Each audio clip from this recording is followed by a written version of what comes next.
Now, the question is, when Luther started everything, he was so righteous.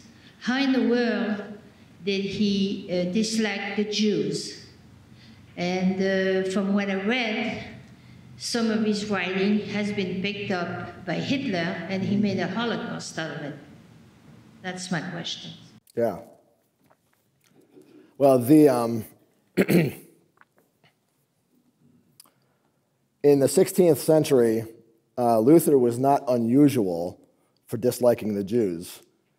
He wrote several works about the Jews, and the unusual one was the one he wrote when he was younger, that Jesus Christ was a Jew, where he wrote that the Jews ought to be treated better by the Christians than they had been, that the Christians ought to have respect for the Jews for the sake of Jesus Christ and the apostles who were Jews. The early Christians were Jews, and made the case basically, how do you expect them to ever see the light and come to the fullness of their own ancient faith in Jesus Christ if you're always closing them out of the conversation and looking down your nose at them and spreading rumors about them and being nasty to them. And that was when he was unusual. He became more a product of his own civilization later on in his life, as in his experience, the Jews did not, in fact, turn to Christianity, and some of his attitudes that were cultural attitudes hardened. There was nothing like modern toleration in the 16th century. The fact that Luther could write what he did about how heretics shouldn't be killed and it be something that people would be surprised by helps communicate this to you. Christendom, Western Europe, was this society where everybody was Christian except one group of people. The Jews were the only people in Europe. It's like if there happened to be Jews living in your town, that's the only way you would ever see somebody who wasn't a Christian, at least culturally and in terms of what they technically believed, whether they acted like it or not. That was the only way you would ever see somebody who wasn't a Christian. And if there wasn't a Jew around, you would never see somebody who wasn't a Christian. And so they were this religious minority, and the generality of the people just couldn't understand, how can you be against God? How can you be against Jesus? How can you be against all that is good and true and right? And so it was not anti-Semitism in the modern sense. Anti-Semitism is a technical modern term which is connected with genetic theories, evolutionary theories, that there's something genetically wrong with the Jews, so that even if a Jew were to become a Christian, the Nazis would still go after him because they didn't care what the guy believed, they cared what he was. And that's anti-Semitism.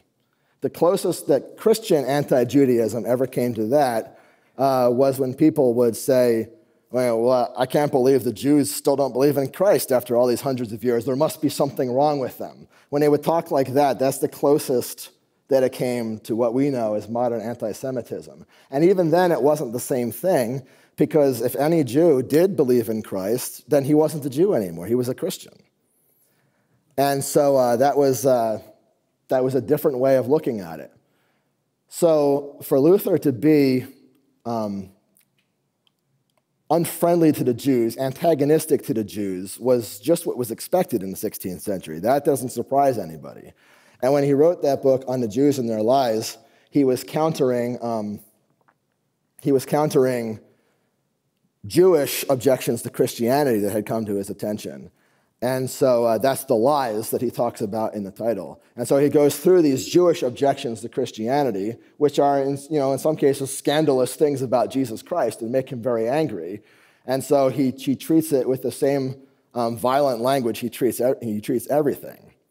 And in my mind, the really problematic thing about the treatise, The Jews and Their Lies, is when he gets to the part where he makes recommendations to the princes, to the civil government about what they should do about these people who live amongst the Christians and have such, and despise the Christians so much and despise the truth and are so wrong-headed. What should you do about them? And he comes up with recommendations like that you should close their synagogues and you should take away their books. We talked about the importance of the books, the freedom of conscience, and you should close their schools, and you should maybe exile them. Don't let them continue to sit on the lap of Christendom and mock Christ at the same time. And that is really the harmful stuff there. And that is the stuff that most of the theologians had held off in doing. There's a very interesting section in Thomas Aquinas, Summa Theologica, where he tackles the question. It's like, should we take the children of the Jews away from them so that they could be converted to the true faith? And he says no, because that would be a terrible violation of natural rights. It would be a terrible violation of their rights as parents that God has given them. And that's one of the reasons he gives. He gives other reasons too, like it's apparently God's will that there should still be Jews so that we can learn by direct comparison the difference between accepting Christ and rejecting Christ and things like that. He had other reasons too. But he says, no, you shouldn't treat them that way. And mostly it had been, kings and rulers who had treated them that way. I thought this question might come up, so I have one extra slide here. This is a map of the various expulsions of the Jews from various countries and cities in Europe from 1100 to 1600. You see one of the biggest ones was in Spain in 1492, the same year that Columbus sailed the ocean blue. All the Jews in Spain were given an ultimatum to convert to Christianity or get out of the country. And they were kicked out of England in 1290. They were kicked out of France a bunch of times. And scholars who have gone back and looked at this have been able to correlate sometimes when they get kicked out with when the king owes them a lot of money. They end up as the moneylenders of Europe because for most of the Middle Ages, Christians are not allowed to charge interest to each other. So the Jews end up as the only ones who can make money as bankers. And so sometimes governments borrow a lot of money from them, and then they can't pay it back. And they're like, why are we paying money to these Jews anyway? Let's just kick them out of the country. So this is the world that Luther lived in. It had happened a lot before his time, and it happened after his time. And I don't think it was that much of a shock to people in his own day when he wrote it.